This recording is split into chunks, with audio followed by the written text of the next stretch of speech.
Friday, Friday, Friday, Friday, Friday. I was waiting, I'll wait for that. It's Friday and that's a fact. It's Friday fact, yeah! A new fact every Friday.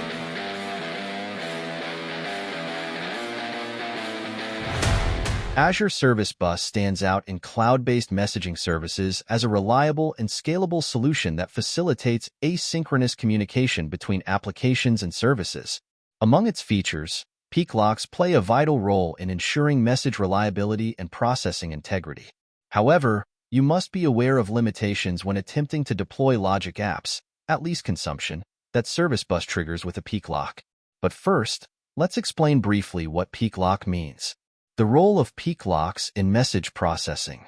Peak locks is a mechanism within Azure Service Bus that provides message retrieval with acknowledgement semantics.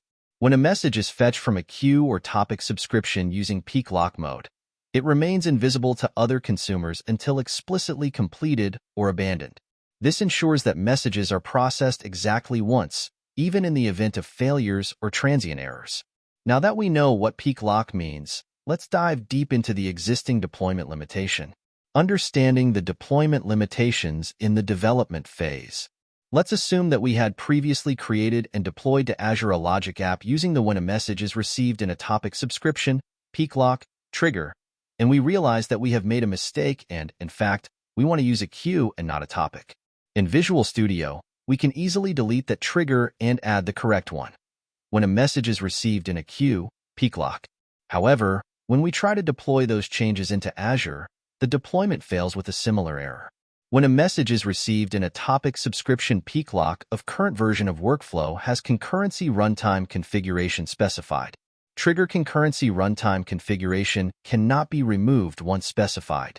In this case, we're trying to deploy a new version of the logic app from Visual Studio with queue peak lock, but unfortunately, there's already a version of this logic app that uses a topic subscription with peak lock with the same name. Solution. The solution to this problem is quite simple. First, delete the current logic app version from Azure Portal.